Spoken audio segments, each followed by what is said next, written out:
근데 이런가 하면은요, 조주빈이 그동안 이 비밀 채팅방 가입자들끼리 이 경쟁을 벌이기 위해서 제2의, 제3의 조주빈을 만들려는 모습도 좀 포착이 됐다고 전해지고 있습니다. 네, 우리가 N번방이라고 할 때 그 N은 그 넘버링 1번 방, 2번 방 그런 식인데요. 네. 각 방에서 벌어지고 있는 그 범행들이 조금 달랐어요. 예를 들어 1번 방 같은 경우에는 조주빈과 20, 30명의 가입자로 구성이 돼 있는데 네. 조주빈이 미션을 내려가지고 이 사람들한테 그걸 수행을 하게 하고 대신 소원권이라는 걸 이 사람들한테 받습니다. 네. 소원권이라는 거는 본인들이 원하는 어떤 뭐 영상이라든지 사진을 얘기를 하라는 거예요. 그럼 이제 2번 방으로 가게 되면은 여기는 조주빈과 피해 여성이 있는데 네. 여기서 조주빈이 자기가 받은 그 소원권 있잖아요. 회원들이 원하는 어떤 특정 사진이나 영상 같은 거를 그 피해 여성에게 요구를 했고요. 네. 그다음에 3번 방이라는 게 또 있습니다. 3번 방은 100만 원 이상의 거액의 회비를 낸 가입자들만 들어갈 수 있는데 여기서는 조주빈과 그 가입자들, 피해 여성 이렇게 세 부류로 구성이 돼 있는데 가입자들이 피해 여성들에게 직접 명령을 내릴 수 있는 네. 겁니다. 그러니까 이 사람들이 회원들한테 뭔가 자기 동기부여를 하면서 이 조직에 좀 더 발을 붙이게 했고 그 네. 다음에 이 안에서도 여러 개의 방을 만들어서 내부 경쟁을 시킴으로써 운영권을 주기도 하면서 이 조직 자체에서 더 이상 못 빠져나가게 다 같이 이렇게 공범으로 만들었던 것 같아요. 그렇습니다. 이런가 하면 앞서 박사방의 존재가 언론을 통해 드러나자 피해자가 외부에 알리지 못하도록 또 철저히 보복할 것임을 또 밝히기도 했다는 얘기도 있습니다. 그렇습니다. 이게 참 네. 너무 엄청난 일인데요. 지금 말씀하신 것처럼 사실 피해자들이 이걸 피해자들이 본인의 피해 사실을 밝히기를 막기 위해서 네. 조금씩 영상을 또 올리는 거예요. 피해자에 관련된 영상들을 올려서 만약에 말을 하면 더 올리겠다 이런 협박을 하게 되는 거죠.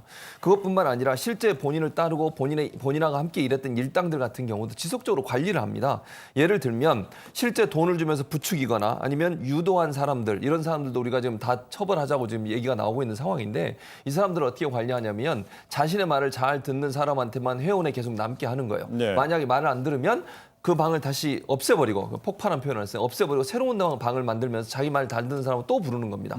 이런 형식으로 하다 보니까 조직폭력배들처럼 네. 기본적으로 이 그 조주빈의 말을 잘 듣는 사람만 계속 남아있게 되는 것이죠. 그러면서 언론이 지난번에 한번 이 문제를 다루었고요. 그리고 나서 또 경찰이나 검찰이 이거 수사하고 있다고 내용이 나오자마자 뭐라고 했냐, 본인은 잡히지 않을 거다. 다양한 방법으로 피해 다니면 새로운 방들을 만들면서 피해갈 수 있다라고 주장을 하면서 네. 만약에 여기에 대해서 반발하거나 아니면 피해 사실을 공포하는 피해 사실을 알리는 일이 있으면 더 큰 보복을 하겠다. 언론이나 경찰은 본인들을 잡을 수 없다. 본인을 잡을 수 없다. 이런 장담을 하면서 계속 네. 자기를 따르는 일당들을 데리고 다녔다. 이렇게 지금 나오고 있는 상황입니다.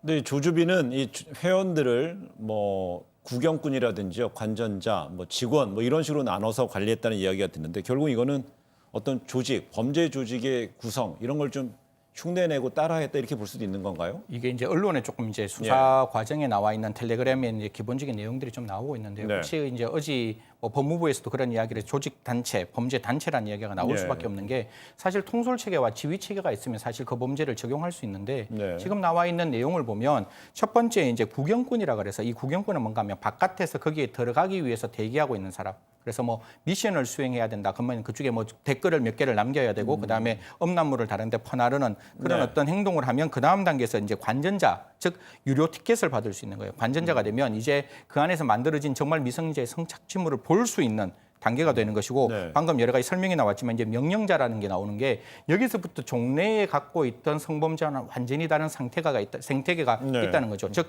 가해자들이 원하는 자기들이 원하는 성착취물을 만들어내는 그런 단계가 되어 있기 때문에 이 명령자 단계까지 이렇게 일사불란하게 만약에 관계되는 사람들이 만들어져 있다면 과연 이런 것을 그냥 아무런 대가 관계 없고 아무런 연관관계 없는 그냥 사람들의 모임으로 볼 수 있느냐. 그거보다는 어떻게 보면 집단이라고 볼 수 있는 부분이 있지 않느냐. 그 집단을 넘어서 혹시 통솔 체계가 있으면 단체라고 볼 수 있지 않느냐. 이런 부분을 조금 더 자세하게 들여다본다면 앞으로 우리가 단순히 아청법 11조에 따른 아동 청소년 이용 음란물이라는 그 죄뿐만 아니라 우리 형법에서 말하고 있는 114조, 즉 범죄 단체를 조직한다면 네. 그 죄에서 목적한 형으로 처벌할 수 있다. 그러면 굉장히 형이 올라갈 수 있는 부분이 네. 있거든요. 그래서 이런 부분은 수사를 하는 당국에서 좀 꼼꼼하게 살펴봐야 되는 대목이라고 생각합니다. 특히 일각의 전문가들은 조주빈이 이런 식으로 조직을 운영한 것이 앞서서 N번방을 운영했던 뭐 갓갓이라든지요.